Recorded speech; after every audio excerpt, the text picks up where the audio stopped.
오늘 은혜 받을 하나님 말씀 보겠습니다. 하나님 말씀은 아가서 2장 15절 한 절이 되겠습니다. 우리를 위하여 여우 곧 포도원을 허는 작은 여우를 잡으라. 우리의 포도원에 꽃이 피었습니다. 아멘. 이 시간에 시온 성거다 찬양으로 우리 주님을 찬양하겠습니다.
아름답고 심찬 찬송으로 주님께서 영광을 받은 줄로 믿습니다.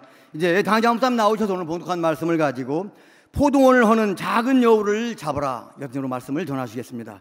큰 은혜 되시기 바랍니다. 우리 찬송가 369장 한 장 부르시고 말씀 듣기로 하겠습니다.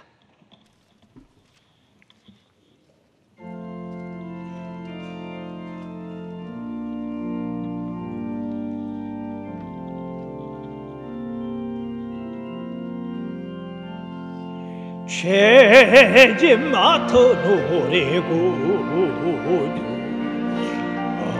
어찌 좋은 친구니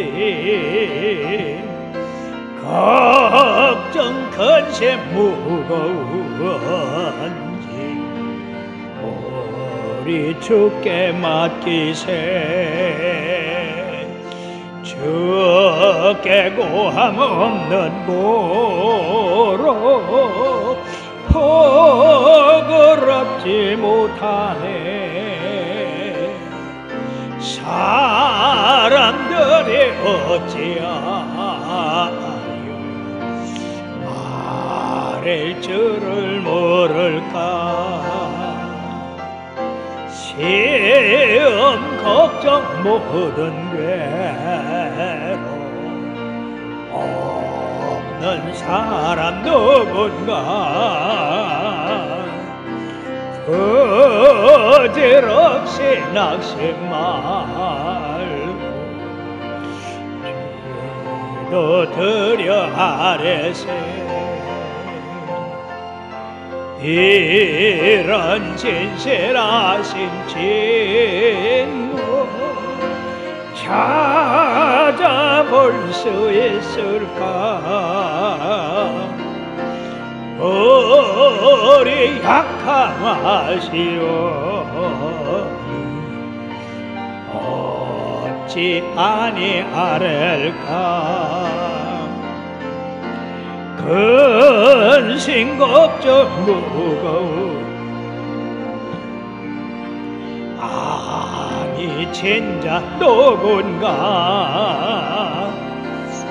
계란 쳐는 우리 예수 주께 기도 드리세.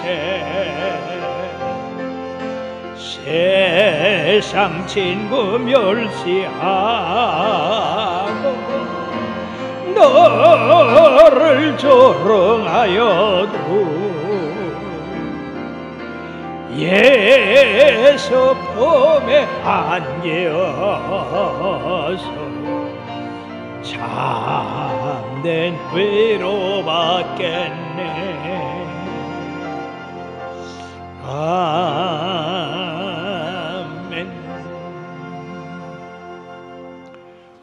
오늘도 주님 주신 참된 평안 안에 거하시기를 주의 이름으로 축원합니다. 미국의 범죄학자 제임스 월슨과 조지 켈링이 1852년에 깨진 유리창이라고 하는 그런 이론을 처음 발표를 했습니다. 이 깨진 유리창의 그 이론은 만일 길거리에 있는 어느 상점에 누가 돌을 던져서 유리창을 깼을 때 그 깨진 유리창을 방치하면 돌을 던져 유리창을 깨도 괜찮구나 하는 그런 마음들을 주어서 계속 돌을 던지게 하고 결국은 그 집을 무너뜨리고 폐허가 되는 그런 심각한 일을 벌린다고 하는 이론입니다.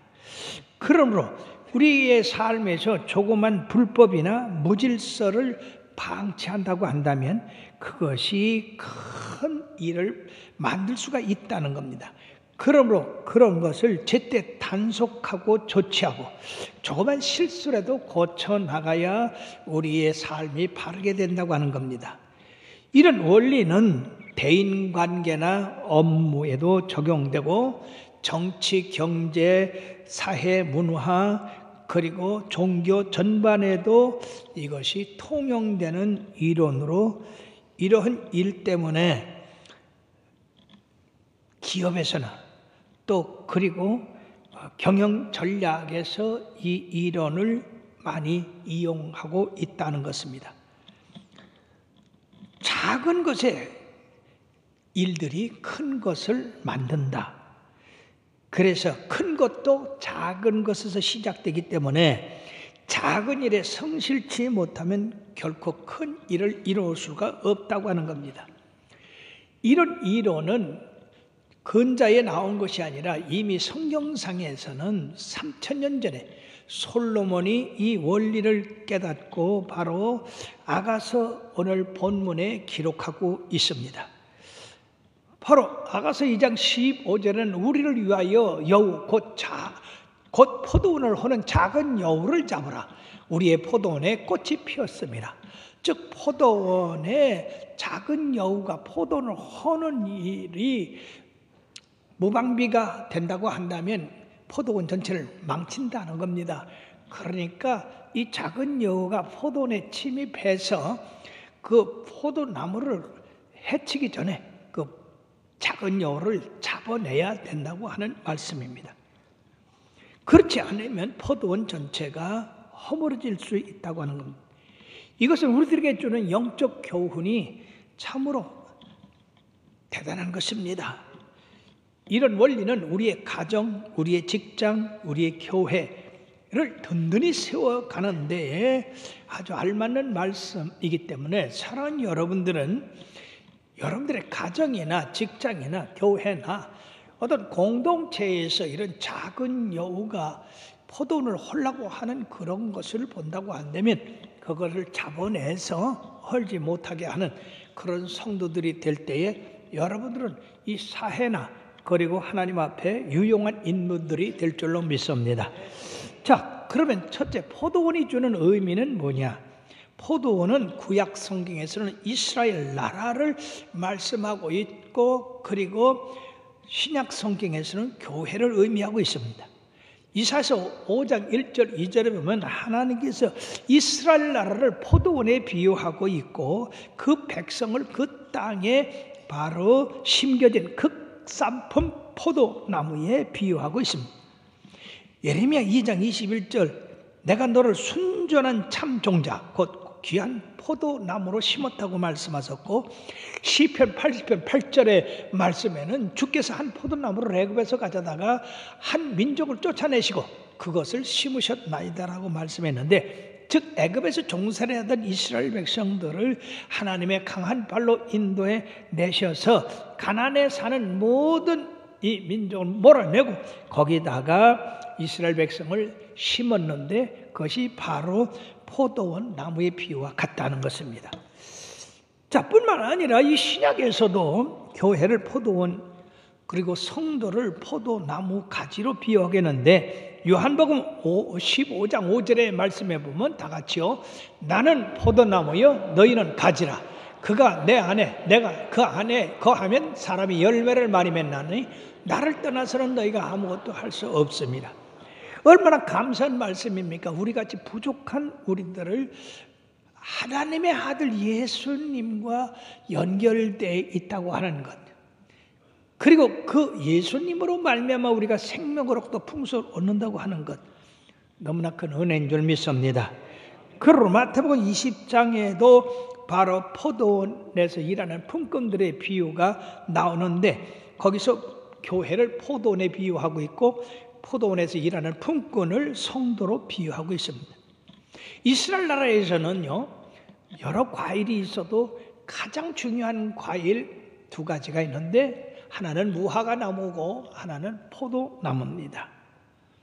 하나님께서는 바로 없어서는 안 될 이 무화과 나무나 포도나무로 이스라엘 백성을 비유하고 있습니다. 오늘 본문 우리들이 13절에도 무화과 나무에는 푸른 열매가 맺었고 포도나무는 꽃을 피워 향기를 토하는구나. 나의 사랑 나의 어여쁜 자야 일어나서 함께 가자라고 하셨고 15절에는 우리의 포도원에 꽃이 피었다 이렇게 말씀했어요. 그러면 이 말씀을 통해서 봄이 찾아왔고 그리고 무화과나 이 포도나무가 열매를 맺기 위하여 꽃을 피웠다 하는 것입니다. 이 꽃이 피었으면 분명히 꽃이 진 다음에는 작은 알들이 생기고 그리고 그것이 점점점 자라서 8월 9월쯤 되면은요 포도 열매를 맺게 되는데 아주 풍성한 열매를 맺게 되는 겁니다. 그러므로 이 꽃이 핀 것을 보고 우리 주님께서는 바로 그 포도원에 풍성한 열매가 넘칠 것을 생각하시고 바로 포도나무에 꽃이 피었다라고 이렇게 말씀하고 있습니다. 그러면 이 포도나무에 꽃이 핀 거를 잘 유지를 해야 나중에 이것이 결실한 포도나무로 우리들에게 풍성함을 가져다 주는 것입니다. 풍성함에 대해서 가정에서도 우리 하나님께서 축복하실 때 시편 128편 3절에 보면 네 집 안방에는 네 아내는 결실한 포도나무 같으며 네 식탁에 둘러앉은 자식들은 어린 감람나무 같으로다. 즉 복받은 가정의 아내가 이렇게 풍성한 포도나무 열매 같고 자식들은 감람나무 같다고 그렇게 표현을 했습니다. 그러므로서 우리 하나님 아버지는 포도원의 주인으로서 참 포도나무에 붙어있는 우리 가지들이 풍성한 열매 맺기를 얼마나 간절히 바라고 계시는가. 이미 포도나무에 꽃이 피고 그리고 그것이 자랄 것이기 때문에 분명한 결실을 볼 것이다 라는 기대를 갖게 된다는 것입니다. 그러면 우리들은 그 기대에 어긋나지 않도록 아름다운 열매를 맺어 주님 앞에 영광을 돌려야 될 줄 믿습니다. 요한복음 15장 8절에는 너희가 열매를 많이 맺으면 내 아버지께서 영광을 받으실 것이요 너희는 내 제자가 되리라. 그러므로 사랑하는 여러분들이요, 여러분들이 바로 성령의 아름다운 열매들을 주렁주렁 맺어서 우리 하나님 앞에 영광 돌리고 바로 예수 그리스도의 제자가 되는 역사가 있게 되기를 바라겠습니다. 두 번째는 포도를 허는 작은 여우를 잡으라 그랬습니다. 포도를 허는 작은 여우라고 말씀하신 것은 이 아가서 전체가 솔로몬과 술람미 여인의 이 사랑 이야기로 이렇게 기록되어 있습니다. 즉 솔로몬과 술람미 여인, 솔로몬은 왕이고 술람미 여인은 평민입니다. 그러므로 이 둘이 사랑이 이루어지는 데는 많은 어려움이 있고 역경이 있습니다. 그런데 이것을 시기해서 둘의 사랑을 파괴하려고 하는 그러한 무리들이 있다고 하는 겁니다.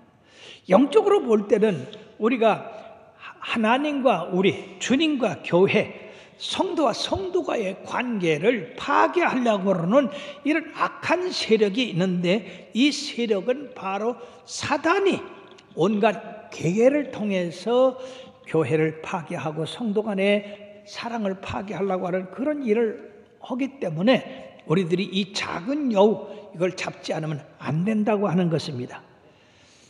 인류가 처음부터 이렇게 타락됐습니까? 아닙니다. 에덴 동산에서 하나님과 즐거운 시간을 가졌습니다. 근데 사탄이 들어와서 하와를 깨므로 말미암아 먹으면 정령 죽으라고 하는 선악과를 따감으로써 바로 그 선악과를 따먹음으로 하나님과의 관계가 깨졌습니다. 사랑하는 여러분, 죄는 서로의 관계를 깨는 겁니다. 분리시키는 겁니다. 그것은 하나님과 인간과의 관계를 깼을 뿐 아니야. 인간과 인간과의 관계도 깨뜨렸습니다. 이것은 지금까지도 이 사탄이 이런 역사를 하는데 바로 예수님께서 오셔서 우리의 죄와 허물을 십자가에서 담당하시고 짊어지심으로 누구든지 믿는 자는 바로 죄 사함을 받고 의로운 사람이 되었습니다. 그 의로운 사람들이 모여서 하나님을 찬양하고 영광 돌리는 그런 삶을 살기 위하여 모인 공동체가 바로 교회입니다. 교회가 이처럼 주님의 그 이름을 가지고 하나님의 영광을 돌리는 삶을 살아감에도 불구하고 이 작은 여우, 이 마귀 사탄은 교회에 침투해서 이처럼 포도나무를 허는 것처럼 교회를 허는 일들을 하고 있다고 하는 것입니다. 팔레스타인에는 봄이 오면 포도원에 포도나무가 꽃이 피기 시작을 합니다. 곧이어 열매가 맺어져서 이제 결실한 포도나무를 상상하게 되는데 이때 작은 여우가 포도원에 몰래 출몰합니다. 이 작은 여우는 길이가 한 40cm밖에 되지 않는 그런 여우인데 이건 야행성 잡식 동물로 은밀하게 포도원에 들어와 포도원 그 땅에 구멍을 파고 포도원 뿌리나 줄기 그리고 포도원 가지를 갉아 먹고 그렇게 함으로써 포도원을 망치게 합니다. 일찍이 이 포도를 하는 이 작은 여우를 잡지 못하면 이 포도원의 결실을 볼 수가 없습니다.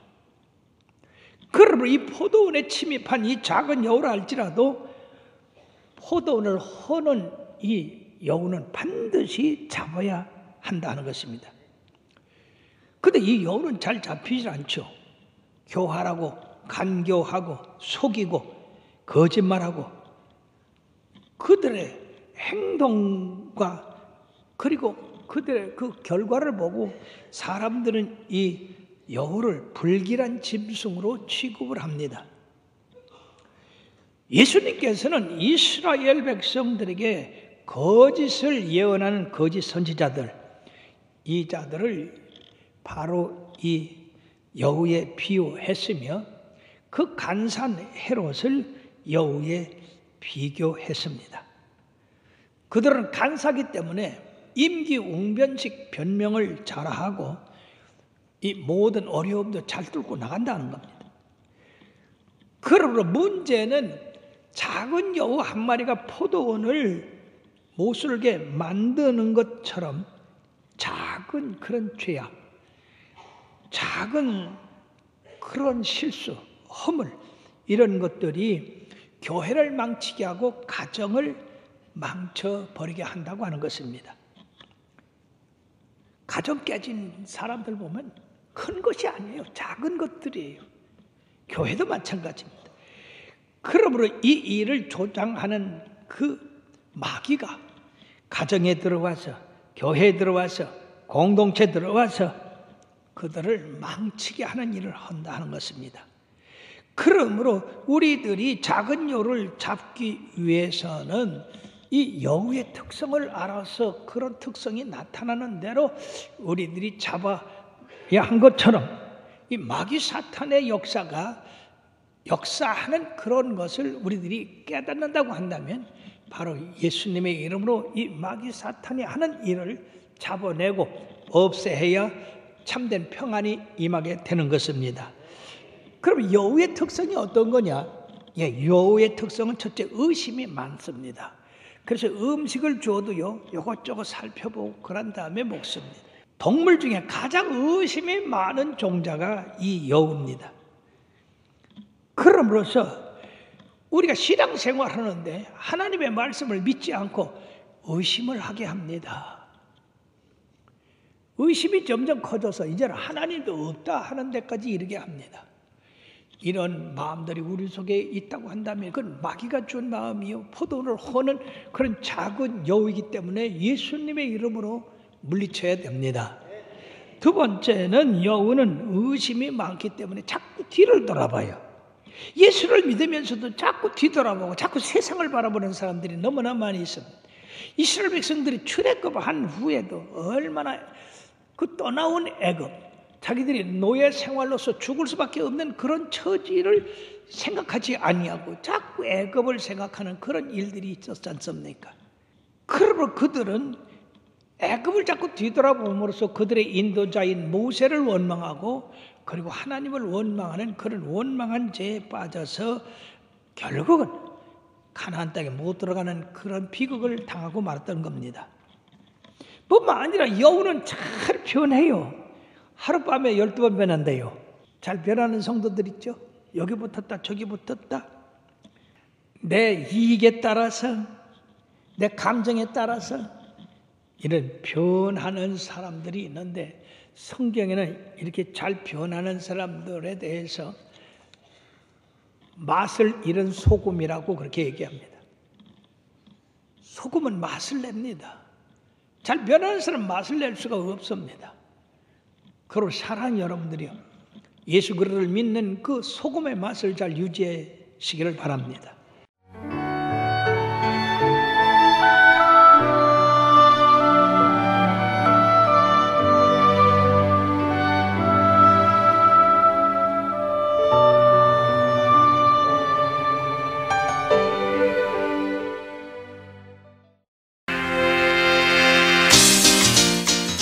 제6회 CBS 전국 청소년 실용음악 콩쿠르가 5월 12일 충북 청주에 있는 충청대학교에서 열립니다.